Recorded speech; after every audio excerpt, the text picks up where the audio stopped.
Alright, welcome back everybody. Are you doing well? Chances are you will answer to that question by saying, okay, maybe, I'm fine.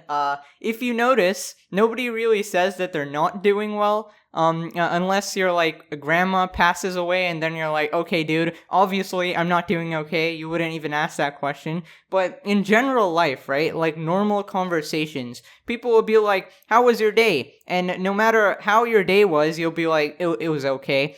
Because your brain is like programmed to give like this one response. You've been asked a question so many times that you're just like, okay, I can't be bothered to have this conversation. Because if you tell them your day was actually good, like you had a good day and you tell them, they'll be like, okay, what happened? And you don't want to say that, hey, my day was good because I ate a goddamn donut. And that's just kind of embarrassing. But yeah, I've kind of noticed that I pretty much ask people, how was your day every single day. I don't know why I do it. I feel like everybody does it, and I get the same response every time. They could be on life support, and they would tell me, it's okay, I'm doing fine, it's alright. I understand that nobody wants to have that conversation, but it's just so void, man. I hate it. If you ask someone how their day was, and they respond with, okay, I'm just okay, and they're not a casual friend, like they're a, closer friend, maybe ask them again, are you really okay? What did you do? Have some conversation there. I feel like people don't really talk about their problems as much. They just kind of keep it bottled up to themselves. Sometimes we feel sad and it's just like, you don't really know why. Everything's fine. Everything's okay. I had a pretty nice and dandy day, but you shouldn't really complain, but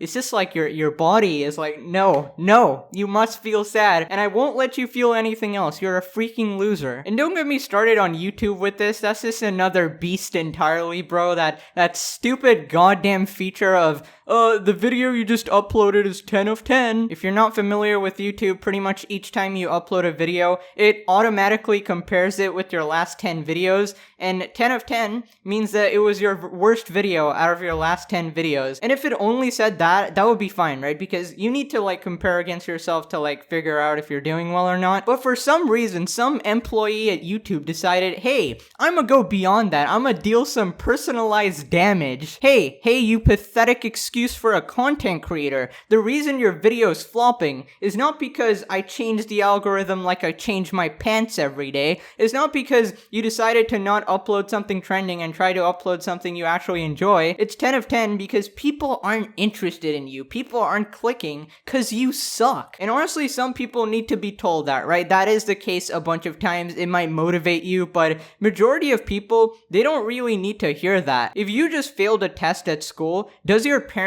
screaming at you full force and saying you failed because you didn't study help at all? As if I didn't know that. The difference is, on YouTube you could fail because they changed the goddamn test, bro. You could fail because the teacher didn't feel like grading your paper. By that I mean YouTube just malfunctioned and said, no, I'm not sending your videos to sub boxes anymore. It really puts you in the state of constant competition with you and everybody around you, and you can't even avoid it. Like, you can't enter YouTube Studio without the pristine mental health feature blasting you in the face, telling you what a disappointment you are. I know a lot of people are feeling way more depressed since the pandemic. It's just been like a catalyst to our general suffering. We all have different reasons for this, whether it be not being able to meet people that you want to meet, whether it be online classes. It's just so much harder for everybody, and it just sucks to see. Sometimes I wish I could help people in some way, but most people just kind of have to go through the motions and try and find help themselves. Major events have also been happening a lot, and God forbid you are on twitter.com and you glance at that trending tab, that dreaded trending tab,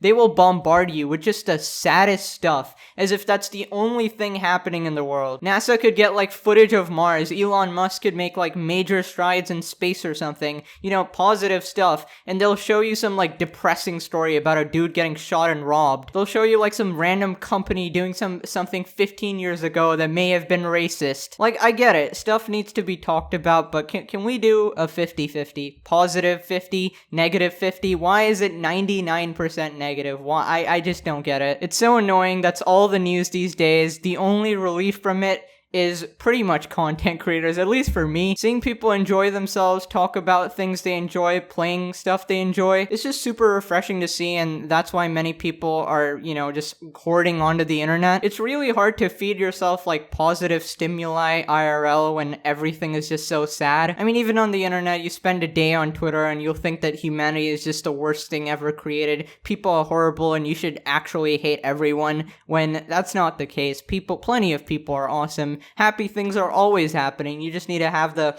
glass half full mentality. I mean, if you're on this channel, you know how bad Twitter is. I don't really need to explain it to you. I know I may be talking to a brick wall or no one at all, but if you have like a hopeless mindset, which, I've definitely had before and sometimes still do, maybe you're feeling worthless or feeling like your life is just never going to change. It's just going to be the same. It's always going to be as horrible as it is now. You've done the calculations in your head. Statistically, you're just going to live a terrible life. You're going to have this dead-end job with like minimal joy. You've probably calculated it wrong. Otherwise, you'd be like a future teller or something. I'm telling you this because I was 100% like this, sometimes still I am, It's very easy to fall into this hole of just like darkness and sadness and despair, but you have to like believe in change and miracles and things happening, because life, whether you see it or not, it's super malleable. Everything could change in a moment. It probably has before, and you just need to recognize it, It could change in 5 minutes when you fall off the stairs. It could change in a month. It could change in a year. As cliche as it sounds, never give up. You could be at rock bottom today, but if you don't make it to tomorrow, how will you know what it could have been? Like, maybe tomorrow you get everything you ever wanted. It's very unlikely, but it will happen before you die. Like, something awesome is gonna happen. You don't want to be that guy that didn't make it. The guy that only went through the bad stuff and never got to anything good. Just a little more and you would have had it, but you just decided to say no.